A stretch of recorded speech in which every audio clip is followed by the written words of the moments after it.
Welcome, and thank you for tuning in. You're listening to the Beyond 50 radio program. I'm Daniel Davis.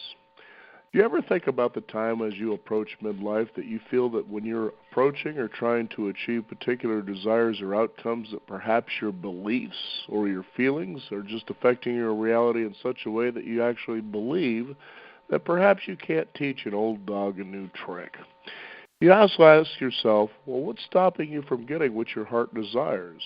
Did you ever realize that perhaps your words also affect the feelings that you have, the language that you use? What about the meaning behind the idea that healing is not a process of the mind, but it's an energetic transformation that is felt in the heart? That's certainly what our guest is teaching people who want to see and feel and experience what transformation is all about. She'll be sharing decades of experience as a master teacher and shamanic practitioner who has captured the essence of change and well-being. She is also author of The Shamanic Practitioner and Asui Tibetan and Karuna Reiki Master, and is also a licensed professional counsel. I'd like to welcome to the Beyond 50 radio program today our guest, Ms. Jan Ingalls-Smith. Jan, thank you for being on the program today. Well, thank you. It's a delight. You bet. A true pleasure. Now, let's talk about you as an expert in the field of energy medicine. What's that all about? How did you get started in that? Well, it actually started a long time ago. I had my early degrees in biology and chemistry and taught high school that way. And then I went into psychology and got my master's in psychology and education. And for me, it was one of those things like, why did it take people so long to heal? I just didn't understand why people were the products of many years of therapy.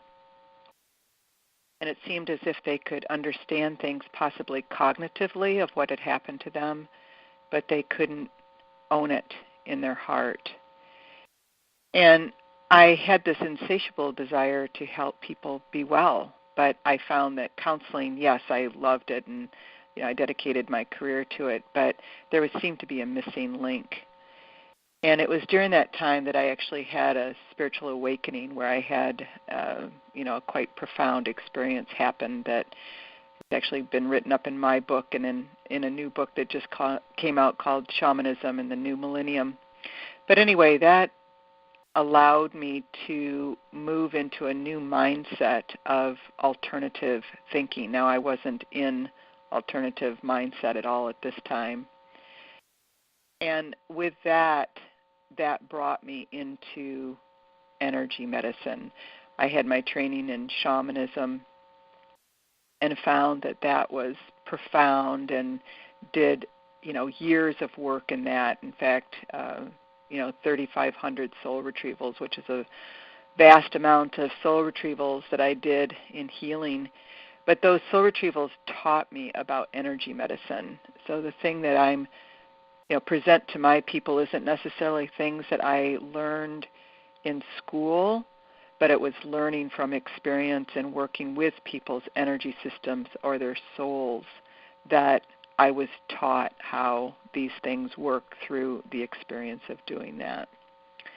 So that's kind of my version of what it is, and it's basically looking at people first and foremost as a soul or an energy system having a human experience instead of the other way around, that you're having this, that you are a human and you have this energy system. The energy system is primary. It is the part of you that lives on, if we want to call that, for eternity. It has vast amounts of experiences in it. It's on a quest of seeking. There's all different kinds of things that are very important to understand when a person is looking to heal and to be well and addressing the energy system. So how's that for an answer for you? Well, it works well, because one of the things that I was picking up from you is that you said that you weren't really applying so much what you had learned in formal education versus direct experience. That's right. And as I was talking about earlier in the program, It was the idea that, our beliefs and feelings, and especially our language, what kind of language do we use as we describe and actually embrace the reality that we experience in the world, that a lot of times when you take a look at the words that you use, for instance, and how they actually shape your reality, because words are alive. They have energy, they have feelings. And in saying that, would you agree from your direct experience that I think sometimes we give too much credence in things such as certificates of validation, for instance, you're a PhD, or, you're a medical doctor because you're board certified, and it goes on and on and on. And I was just having a discussion yesterday, well, a pretty exciting one actually, and this was about female sexuality, and I was talking a lot about there was a moment we were getting into or delving into the attitude of shame and the shame that is felt around women and sexuality, and the kind of conditioning that has actually been, given to women over the centuries, actually, when it comes to this. And you can see why we're in the state that we're in now, and that it's a matter of changing that. And sometimes when you look at the so-called formal professionals, so to speak, are they really actually helping move us past that into a better direction? What are your thoughts about looking at something from that point of view? I think many of the things that you just said are extremely accurate. And the thing that is important, again, is that you view a human as first and foremost as this energy system or your soul, and that when that is maintained and taken care of, then you can have a holistic experience for the person, meaning physical, mental, emotional components of that person move into alignment with the energy system. And so to answer your question as far as professionals, I really feel that everybody has a place in the world for what they do, but that when we're looking at deep healing for a person in any cause, we need to look at that energy system first. And that's really the way that our indigenous forefathers and mothers did things, that they didn't have all of these different specialties. They were always looking at the soul as to what was out of alignment, what was out of balance, where there were intrusions of energy that were affecting things. And when those things were addressed, when those things were healed, then the whole entire person comes into balance, and all of the symptoms then that we're presenting around the issue have the opportunity to fade away and to move into a more aligned place. So yes, words, feelings, beliefs, those are our core. Those are the things that our mind is doing that are capturing actually what we believe. Everything is generated from our belief system. And the thing that's interesting about belief systems is that belief systems are choices and nothing more. There's nothing that you believe that I can't turn around and say, well, that's a choice. And when we make those choices, they form, actually they're stored in our chakras, our lower chakras, and we broadcast then these beliefs out off of our body, sort of like a broadcasting tower that then attract to us the situations and the circumstances that will reinforce our beliefs. And so in some ways, everybody can prove their belief system with example because they have brought to them the examples that reinforce them through their broadcast. What the spirits always say is that most people are operating from what they call blind beliefs, meaning you have them, you're broadcasting them, and you don't even realize that you're doing it because they're just programmed into you, and they were handed down to you through your culture or your family or your teachers or whatever. And a little bit what you were saying earlier, with this example that you gave with women, Yeah, that's a culturated belief system that is very active now, that has been given a lot of energy, and the more energy we give it, we reinforce the belief. And so that isn't the way that you change the problem, because again, you're looking at how it's been done and why it's been done instead of actually fixing the energy inside of you and or inside of the collective, which would be a very different approach to how to handle that issue than what people are used to.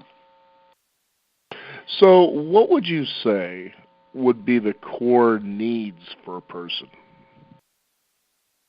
Well, I believe the core needs for a person is, again, what I've just been saying, that you are first and foremost this energy system, but also that you see yourself as made of love, and that has purpose and value. And this is really primary, that a person is not seen as flawed, wrong, or less than, because that belief system, again, or that thinking about that, is only adding energy to create more of that type of experience in your life. And I truly believe that we are made out of this very high frequency energy that I actually call siape. I created a word to describe it. But that this energy is magnificent, it's radiant, it's the part of you that is divine, and that is your truth. And when you can tap into that part of you in that way, then your whole mindset changes, because you're seeing yourself as this radiant person. So what I see happening in the world is a lot of bad behavior for humanity. There's a struggle with lack, a lack of self-worth, a lack of money, a lack of time, and again, a lack of love. And what I see here is actually the driving force behind human behavior and the need to heal is actually the inherent need to be valued. We need to be valued. This is a primary root chakra need. And I call this, or I refer to this as a call to love, that all behavior, no matter how dysfunctional or destructive, is actually a call to love. And if you start viewing people and helping people in this place of valuing them, seeing them as loved, successful, and having purpose in your life, in their life, then that then sets up a whole new way of functioning and relating to them and how they then relate to the world. And that's, at the core of everything is, again, this need to be valued and loved, and how important that is, and to move out of the judgments, move out of the different places that we hold against, like the anti-energies, again, the lack energies, and quit feeding that kind of mindset and start looking at the things that are working, the things that are beautiful, the things that are possible in life. Mm-hmm. I mean, that in a nutshell. There's a lot more to it, of course, but it's just viewing people from a different mindset.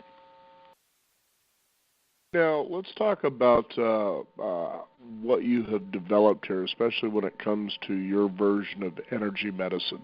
Mm-hmm.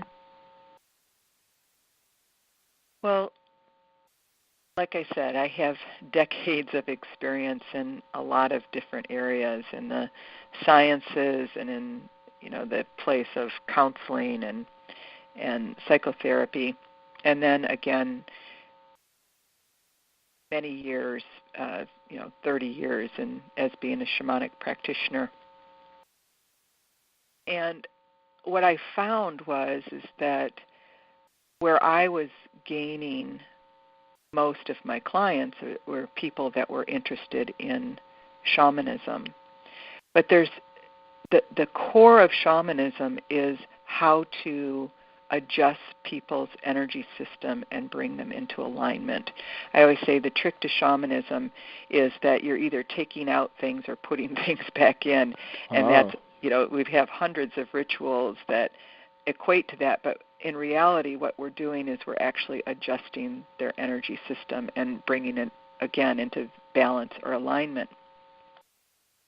So my question to myself was, not everybody's interested in shamanism, nor should they be. They don't, but why can they not benefit from what I know how to do and make it available to them at their own convenience? And so I created a webinar called Recreate Yourself, 7 Truths for Guaranteed Success. And I say guaranteed because I know that it works. I've watched it work.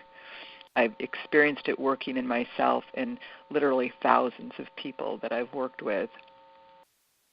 But I designed this webinar, took all the references to shamanism out of it, and just explained it in the way of how and why energy works the way that it does, and how you, being an energy system, can apply the exact same principles and laws of things to yourself and get the results that I've been getting working with clients all of these years.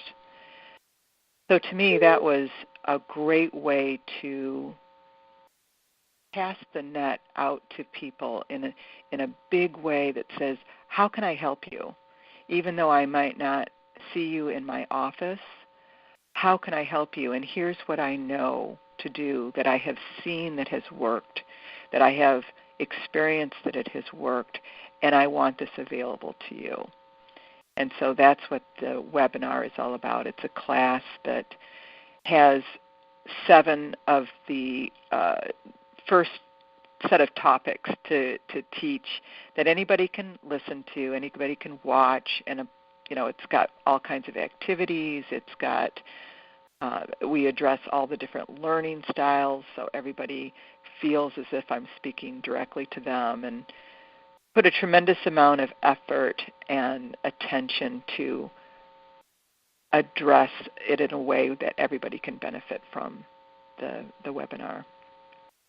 Now, what do you think? Yeah, I absolutely think so. I think it's also unique, too, as we were talking about, you've been sharing here on the program about, beliefs and feelings and how they affect a reality, that the healing is not a process of the mind. And it seems like a lot of people this day and age are really heady about things. Their reality is through the mind, and I don't think the mind was actually built that way. It was built to actually help us to solve problems, but yet a lot of times those problems may stem from what we believe or think we know from the inside, and it's reflected outside in our reality. So it would seem true that healing actually is felt in the heart. What does that look like? What does that feel like for people that you've worked with? That's a really great question, because I think that is the crux. That is the part that has made my career so successful in what's happened, because people feel it. So the difference is, let's say that when you have a cognitive understanding of something, it means that you've sort of accepted it. You again understand what happened to you, but the energy that was actually lost to you in the experience. And let me backstep just a little bit here and explain that when you're born, you're pretty much born with what we will call a whole, complete energy system that's in alignment.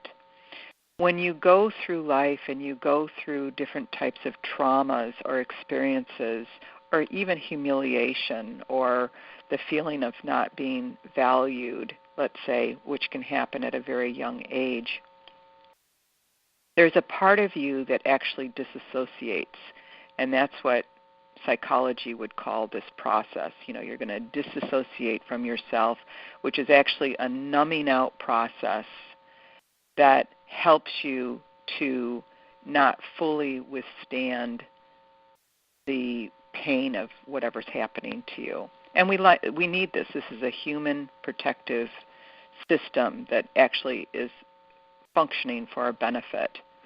But what psychology doesn't say is, well, where does this energy go and how do you get it back? Because this energy is actually part of your divine essence. It's part of who you are. And when it goes away, it leaves a hole in your energy system, which then can fill up with things that actually aren't yours, that can set in bad behaviors or coping mechanisms, all different types of things that can happen. So when true healing takes place, to me, it's not a cognitive understanding, but we're actually getting back the essence that has left you and bringing it back to you. And when that happens, there's a wholeness that is felt. There's a completeness that is felt. And it is absolutely undeniable. Like all of a sudden, like, oh, it's over, it's complete, because you're actually not living in that drama or trauma anymore. It happened years ago, but your mind, because of the lack of that essence being there, is always running at a default, like because it's missing it. It's always feeling like it's still happening, when really it's not. Now you might have aftermath of the way that things were set up because of, again, the conditioning or the programming that took place from that lack. But all of that also balances out as soon as that energy comes back to you, your own divine essence, not somebody else's essence, not just divine light, from spirit, none of that. It's your actual signature that comes back to you. When that happens, it's like, oh, it's complete. And it's extremely empowering. And what I was seeing with clients is they loved it so much. They was like, how did you do this? I want to learn how to do this too. That then set up for me to say, well, come on over to my house. I'll teach you how to do this. And I would have groups of people that I saw during the month, like maybe 10, 15 people, whoever wanted to follow through on it. And that was the beginning of the school. And so I then developed Light Song School of 21st Century Shamanism and Energy Medicine, which is now one of the leading schools in the United States, and that we offer bachelor's, master's, and doctoral degrees in this energy medicine type of healing. And so one thing just led to another, because it felt so valid and validating for the person. And again, it wasn't in the mind, it was something that in the heart that gave closure and completeness to self. Like, oh, I'm back, I'm full, I am whole. As you were describing all that, I was thinking, how often have people perhaps challenged you, especially when it comes to the idea that they continually attract a certain type of person into their lives, and you try to show them, well, let's take a look at it from this perspective, and they realize, okay, well, perhaps I'm doing that, but I don't see how that's possible.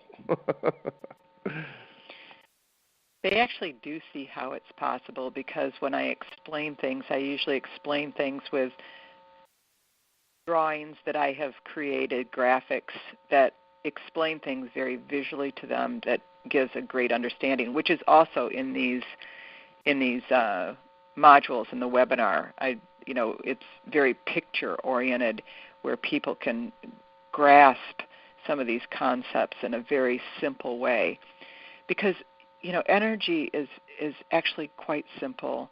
It's a binary system, and a binary system means that it's either one or the other, and it's either helping you or hindering you, one of the two. And there's just two choices. And we create a lot of gray area by thinking, all of these different examples. But, is it a high frequency? Is it helping your energy system, or is it hurting you? And this includes, like you were saying earlier, your thoughts and your words. Like, what is that actually doing to your energy system, those words and beliefs and thoughts and actions that you're doing? Everybody has the absolute power to heal themselves. We're born with it. It's innate within us. We have the capacity to do this. All I'm doing is showing you how to do this and explaining how and why it works so that you have a full understanding and all of the components that you would need to take care of yourself. Because granted, almost everybody, and I'm sure your listeners, are in this category that we're interested in self-improving. We want better lives and we want to create a better world. Well, if we've wanted all this stuff for so long and been making these efforts towards it, then why hasn't it happened yet? There's reasons for that, because things are still out of alignment to a certain extent that can easily be addressed for each person, and then they can get the kind of results that they ultimately want. I'm an extremely results-oriented person. For me, if I don't see the results being, again, extremely favorable and helpful, I quit doing it, because it's those are the interests that I have. Like, where can we benefit? Where can we help? And it's not so much being right or anything like that. I always tell people it's not about being right. We don't have to be right. In fact, right has been debated since the beginning of time. It's not about being right. It's about the results that you're getting. Like, what's the quality of your life? What's the quality of your life? And what would then need to change in order to bring greater quality to you? And that then is defined by people individually and what they value as being quality.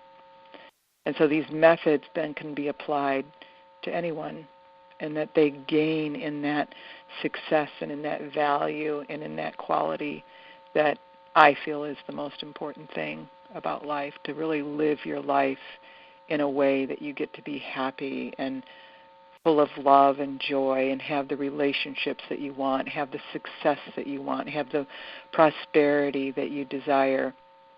All of those things are also energy.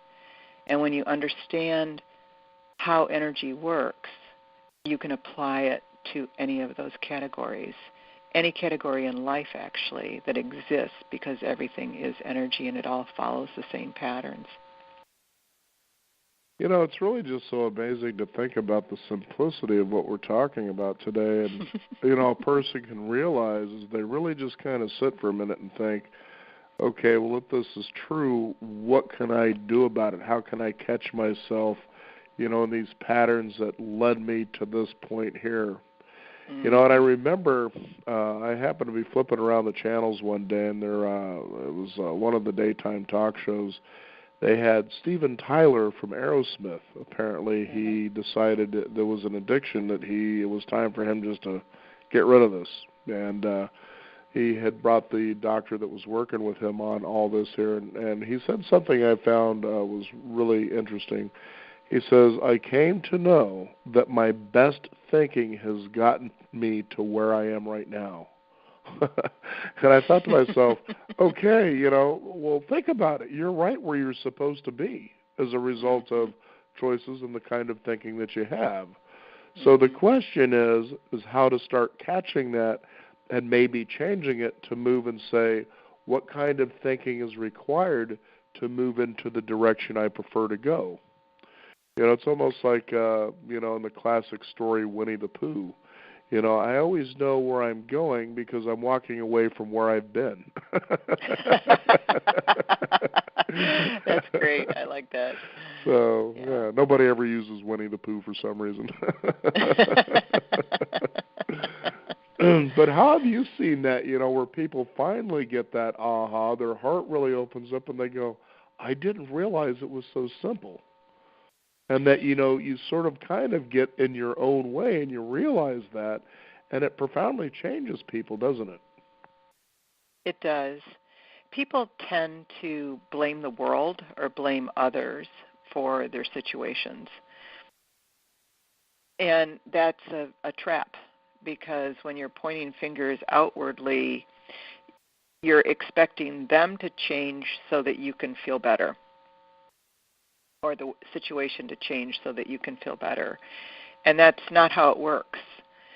It's moving inside that makes all the difference.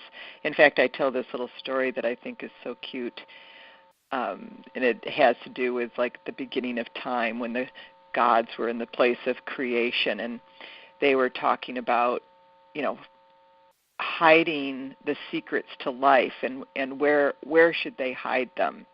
And they thought, well, let's put them at the bottom of the ocean. They'll never look there. And then they said, oh, no, they'll find it. They'll find it. Never mind. Okay, let's put it out in the cosmos, in space. It'll be a long time to find that. Yeah, but they will. They'll find it.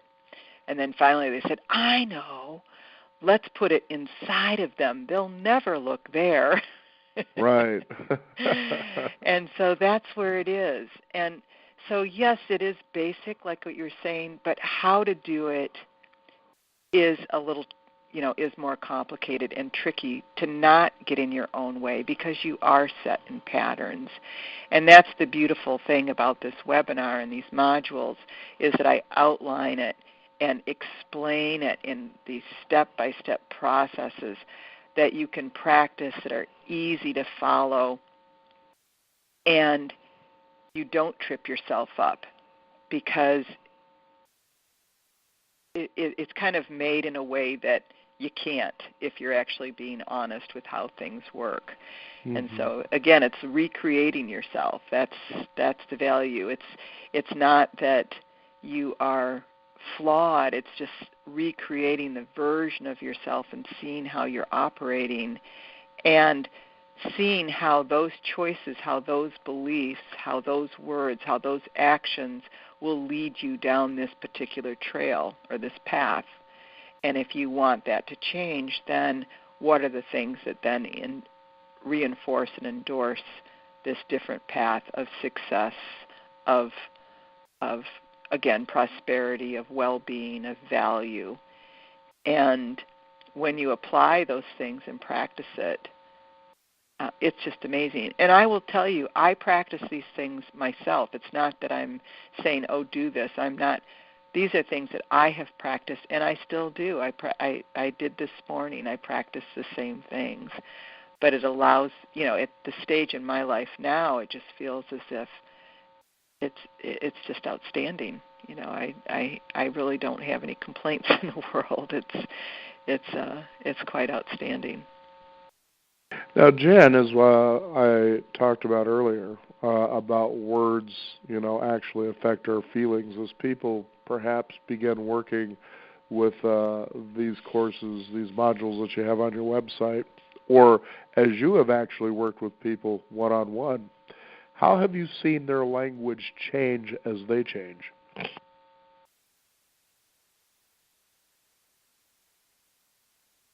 It's actually spectacular. I see this so much in my classes, where, like in my basic class, where people come in and they're just having this introduction sort of basic class, and the transformation in them from the weekend is outstanding, and they see it in themselves. It's like they're all of a sudden like, oh, I've got it, and their languaging changes right in front of us. As we're of course practicing it in front of them, but they are also modeling that after us and feeling the results of just words, just simple words. But I'll tell you a story that was kind of interesting that helped solidify this for me early on in my work. And I was working with a client that I had told the client that I felt like our sessions needed to terminate, that they had progressed very well, and that it was time to for them to move forward. They left not liking that and proceeded then to say to themselves, I can't, I'm not ready, for a week. And so we were going to meet the following week for our last time. When this client arrived at my house, I am not exaggerating, it took them more than 15 minutes to get in there. And I was watching them come out of the car, literally dragging their feet. Their head was down. Their shoulders were slumped over, and they were just moving just very slow and sort of pathetically towards the door. And each step just seemed like it was arduous as they were trying to just get into my house. When they finally got there and they were sitting in the chair, I was just looking at this person and intuitively knew what was going on, because this was not the person that I had been working with and seen the success with. So I said to them, I want you to say the word I can, or the words I can, for 1 minute. They started very slow. I can. And I had a little timer there, and I was watching them. After about 30 seconds, they started sitting up. Their shoulders came down, their head came up, finally opened their eyes. And within a minute, it was, I can, I can, I can. It was a completely different energy expression of the body. Because, again, the words I can't defeat you. I mean, it actually has a physical component to your body that is defeating and deflating. Where the words I can open your chest, they give you energy, they're high-frequency words that are in alignment of the truth of your soul and who you are. And so when you say words that are in alignment with who you are, you heal yourself. You give energy, vital vitality. You fortify your own soul, your own energy system. And it shows in your posturing and how you feel about yourself, how you're expressing yourself. And the opposite is true with the negative words. And so that was my first experience with this on such a visceral, visual level of watching this client respond. I was like, wow, check this out. Look at this response. And so from that place, I started building, a lot of programs and activities around that type of exercise and realizing the power of words, again, looking at them from an energetic standpoint instead of really anything else, like a definition or something. But what is the energy of the word? How is the energy affecting the energy of self, of the soul, and what is good for you and what isn't good for you? It's interesting. I was adopted into a Lakota family about 28 years ago, and one of the things that I learned of the language, and I don't speak the language, I know words and stuff, but one of the things that I learned about the language is they had no word for can't in their vocabulary. The whole language was built on possibility. And we come out of a language that is very militant and we have a lot of negative words. In fact, if you were to ask people what high-frequency positive words are, they'll give you a few. If you ask them Isn't about that negative the truth? words, And usually they sound like you, Donald Trump after a while. Yeah, they'll give you pages of them, This is outstanding, and you don't hear any, and I love what we're talking about here, and I think this is really an important area to spend on the program for our listeners, because it's something they can not only think about for a moment, but actually change right now. And in fact, Yes. I would suggest that you give it exercise, but I certainly have it exercise in helping someone to change the language they use, but more importantly, feel what that change creates. You know, how Bingo. much fun it really is. Now, I'll give you an example. I know there was a time that I used to work in the hospitality industry where I would serve, so you're going table to table, and you're engaging people all the time, and I thought, what a wonderful ground to do more than just serve food and collect tips. Why don't I start developing language and unique practices in ways that would actually, for lack of a better word, blow people's mind as I approach the table, like, where did they get this guy from? Because people, when they go out to eat, really know they're going to have pretty much the same experience. You're going to have some niceties, some pleasantries. What would you like? Maybe a few questions answered. You're going to get your meal and go on your way. I don't care where you are. It's usually the same old average and ordinary experience. Somebody who really comes to work with one foot out the door, ready to leave. And they just got started, okay? But it would be in things, for instance, that when I would deliver, for instance, a beverage, and I would call it out like I was Space Ghost. And they would look at me like, what is this guy doing, Here's your strawberry lemonade, like a game show host. And I said, what's the fun of doing something like this if you can't have fun doing it? And they would be, I agree with you. So you would see even the energy of the table change and increase by the time they left. And I felt good about what I was doing too. Or I would get into descriptions of things, but then sometimes I would get into biochemical compound descriptions. In other words, I would actually study words and see how could I use these in a sentence in an environment people never even knew that was coming at them. Yeah. And I'll tell you, just that alone made me at that time really excited to go to work to think, how am I going to use this? How is it going to affect people? And most importantly, feel how it affects me. And you'd be astounded just how much that simple change will affect you, and how you communicate with people. Yes. And I remember a time when I was working in a machining company, and there was a gentleman there. He was their inspector. In other words, he was the quality control inspector. And to describe this guy would be to say, if you know the movie Ghostbusters, he would remind you a lot of the guy with the glasses as one of the Ghostbuster team. And we started getting into this fun competition where it could be something as simple as a pencil, and we would come out with this long-worded technical description that would actually reframe, instead of saying pencil, it was this. Like we've heard of petroleum transfer technician. Well, what is that? It's a guy that actually pumps gas when you go to the gas station.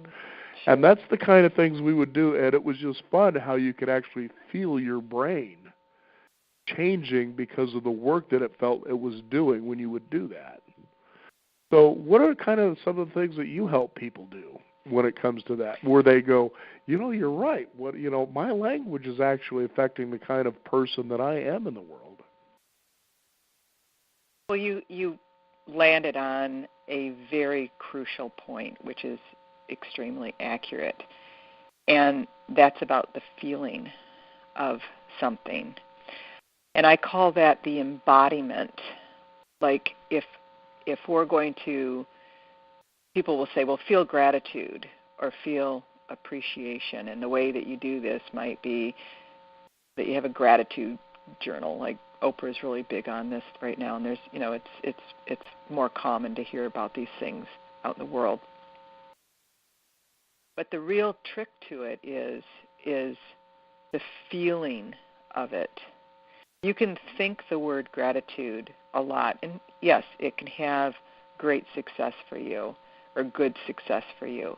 But when you take the time to really embody that, and like, what does it actually feel like to feel gratitude and to hold that vibration in your body for a little bit of time. Now, energetically, it only takes 16 seconds to change your broadcast, the human broadcast, which is a minor amount of time.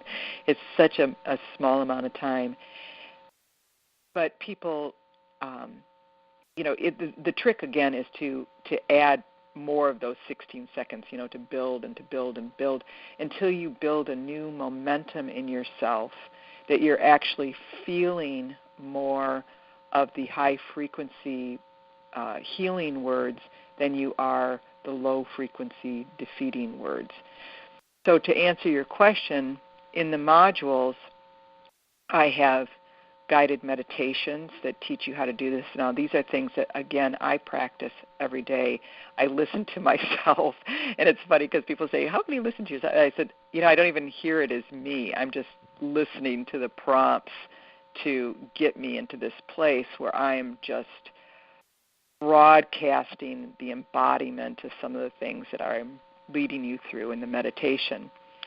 I've developed this understanding of, or this description of what I call your super self, and it kind of gets you out of the confines of your limited mind, of the I can't mind.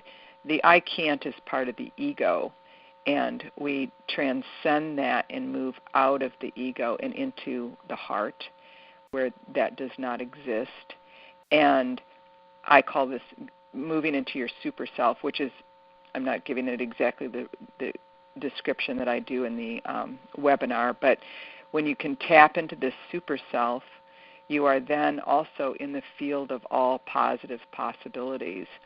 And so things that you didn't see as possible become very tangible to you. And again, this is all done through guided imagery, and so you can do with that imagery anything that you want as far as making it applicable to yourself. There's another thing that I do that's a free service on my Facebook page. It's called the Feel Good Challenge. And again, I'm trying to get people to feel high frequency energies for extended periods of time. So I write a little scenario, a little synopsis of something, and then I describe how I'm going to feel about that, and I put 5 descriptive words there. You then read it and fill in your words, and then read everybody else's. And so in that amount of time, you might spend 5 minutes a day doing this, but the end result is that your broadcast is just now changed into this magnificent place of embodying these higher frequency words that then has an immediate response to the universe of what you're going to attract to you to reinforce that. And so there's just all kinds of different methods that you can do, but it's the trick of feeling them. I always say to people, you can't trick energy. You can't say one thing and feel another and expect results. Because if you're saying all these positive affirmations, but you're feeling defeated or something like that, then the universe is going to respond to the feeling. And that is actually qualified now through quantum physics. They have done a tremendous amount of interesting studies finding what the quality is of what we call empty space, or you've often heard in science the vacuum of space, which is not a vacuum. It's not empty space at all. It's actually a matrix of energy that is determined by feeling, that is actually created through feeling. And they just really interesting studies that you can read through and see how through the transmission of feeling, it's an instantaneous transmission. It doesn't, the timing and the data that's collected on responses is instantaneous, meaning that as it's felt, it is broadcast through the matrix of energy throughout space to different places. It's really quite fascinating. So it's all in the feeling. How are you feeling at any given moment? And you can change your feelings. Your feelings are generated from your thoughts and from your beliefs, and you have access to all of that. And again, I go through that in these modules. I teach you where it is and how you access it, so then you're in control. You get to pick at any given moment and see pretty immediate results in how things can shift for you. And it's empowering, because once you know the tricks or the secrets or the hidden truths that were buried inside of you, then you have access to that, those fields of positive possibilities that are just outstanding, and they can make the changes for you that you ultimately desire. Well, it sounds exciting, and one of the key things that you say there is the idea of feeling an excitement. And I remember one time I was talking with a friend of mine, and I asked her, "What is your goal right now?" And she says, "To get out of debt." So I said, "Okay, now one more time, tell me, what is your goal?" She says, "To get out of debt." And I said, "Now listen to yourself as you're telling me that." Exactly. And it was funny because it took a minute or two, because there's always that moment of confusion, like, what are you getting at? I said, but listen to how you're saying that. Does that sound exciting to you? She says, no, not really. And I said, that's why it's never going to happen. Now, what would really excite you? I mean, let me ask you this. Where would you like to go right now if you could go on a trip, even just for a couple of days? She says, well, I'd like to go see the White House. And I said, tell me what that experience you think would be like. And she did. And you could just hear her voice elevating, her eyes opened up a lot more. I mean, you could just see it right in front of you. And it was pretty amazing. And I said, now, do you see how you feel about that? Does that seem possible? She says, absolutely. Now, do you see how you can have that and getting out of debt happen at the same time? Right. And you can. It doesn't mean you have to do that one thing first that you're not excited about. Why don't you do both? Do that a little bit and do that a little bit. See, I only suggested a 2 or 3 day trip. But wouldn't a 1, 2, or 3 day trip be enough of an energy charger that you're going to go out and you're going to conquer that thing that's making you feel the way you feel in the first place when you don't feel so good about it? So you can see how feelings really matter.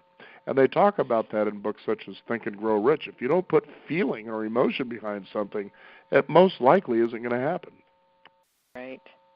And yeah, that's beautiful. You advised her very well. The other part of it is the part that we're understanding now about virtual reality, and that you can create these things in your mind, which is a virtual reality, and be the avatar in this virtual reality of this place, and have the exact same experience energetically. Because your body actually knows no difference between actually experiencing things in 3D reality and the reality that's in your mind. It can't tell the difference. It's all experience to the body. It's all responding the same way. That's why if you're upset about something, let's say something that happened, a year ago, and you're sitting on the sofa and you're reviewing this person, the conversation, your heart starts pounding, you begin to perspire, your hands might get clammy, you might get mad, and you're having all of these physiological responses to what you're thinking about, because your body doesn't know that it's any different from the experience. And so we can do so much with not having to get on the plane and buying the ticket, so to speak, by moving into, if you want to use guided imagery or whatever that is, but to create those experiences for yourself in a positive way in your mind, and your body will respond favorably. You can heal. That's how you heal yourself on lots of different levels. And there's tons of studies out on this type of thing. It's been going on since really the 30s, 40s that people started discovering this. So it is about that excitement, though, that passion. We've turned passion into anxiety. Right. Because, again, we give it a negative spin, or when really it's a very elevated excitement of possibility, and we've turned it into doom. But it's the same energy, just oppositely expressed in that continuum, that, like I was saying, that binary system. It's one or the other. And so you can have a positive spin on it, or you can have a negative spin on it, and that will be determined in your belief system and how you're framing it. So we want to get into that belief system and take a look at what's there, and then as soon as you see what's there, you can go, oh, why am I doing that? That's getting me these. I'm going to stop doing that, and then it becomes conscious instead of hidden, and it's very simple then to have that awareness and to choose differently. Well, it's all very exciting, I'm sure, and it must be exciting to do the kind of work you do, to watch people transform and, and they may come back and say, you saved my life. It's like, no, I just helped you to see how you could save your own life. That's right. That's right. It's much like I was talking or alluding to earlier about Aerosmith lead frontman, Steven Tyler. My best thinking got me to where I am. Yeah. So the question simply from this point forward at this moment is, where am I? Because your thinking is what got you there. And I remember I used to end a radio program when I was with the Public Broadcasting System, PBS, and I would say, wherever you are is where you should be. And once in a while I'd get somebody argue with me, and there's no argument. You're right where you're supposed to be, otherwise you'd be somewhere else. How are you going to argue with that? Yeah, exactly. Pretty crazy. Now, exactly. Go ahead.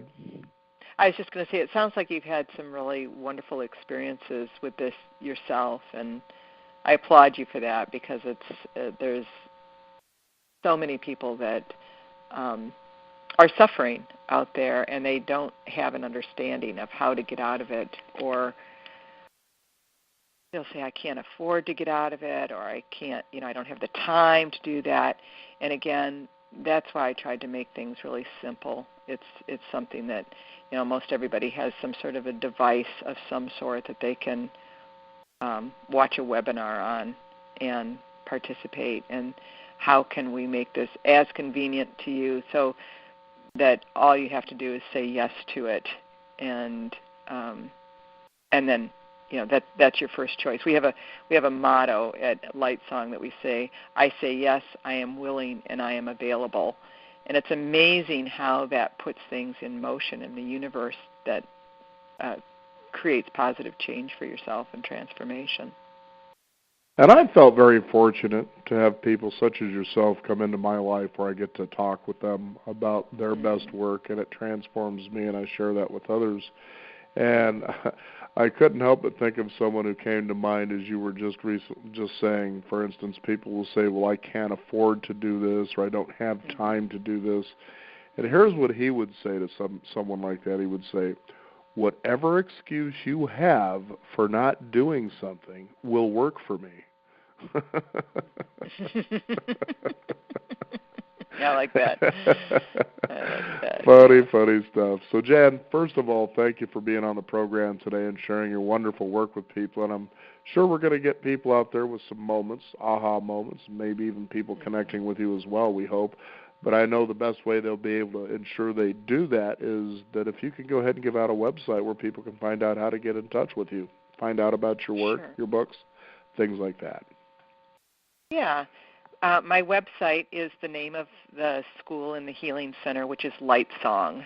So it's www.lightsong.net. And on that website is just about everything. It's rather a complete website. And the first thing that will come up will be the webinar, which is Recreate Yourself, 7 Truths to Guaranteed Success. If you wanted to contact me directly, you can just write an email to info@lightsong.net. Again, all the same name. And happy to get you in line with classes that I teach and or books and products. I've written a couple books and have all different kinds of products. The Facebook page, again, has the Feel Good Challenge that you can find me, Jan Engel Smith, and sign up for the Facebook, the Feel Good Challenge, and that's a free service, and it's a lot of fun, and it comes out every day of the year. It's posted, and get a lot of positive feedback from that. So there's just tons of things. Personal healings are offered through, I have a staff of practitioners that are all doctoral level shamans that offer their services, and we have a complete package of possibilities for people that want to be well and truly want to move forward in their lives in a positive way.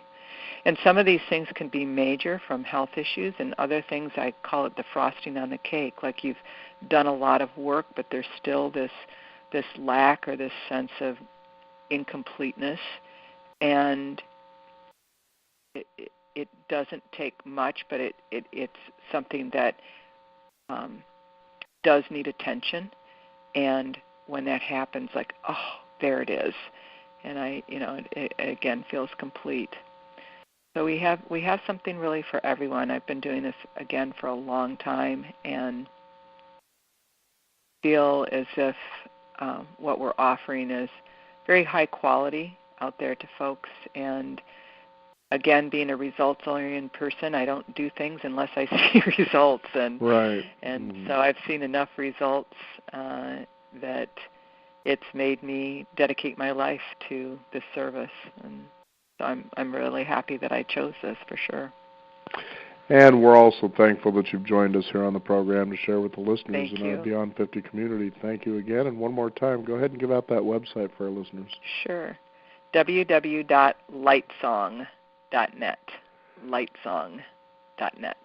So let your light have a song. That's right. Jan, thank you again. There's a whole story behind all that. But yeah, maybe we'll have that next time. How about that? Right. Thanks again, Jan, for being on the program today. It's delightful. You bet. Yes, thank you so much. Mm-hmm. Bye-bye. We want to thank you, the listeners out there, for joining us. You can also discover another song by visiting us at beyond50radio.com. That is the number 50. We do encourage you to sign up for our weekly e-newsletter. Keep up to date with what's going on in the world of Beyond 50, and stay tuned to our upcoming shows. I'm Daniel Davis. Thank you for joining us. This is the Beyond 50 radio program, and remember, live your day past halfway.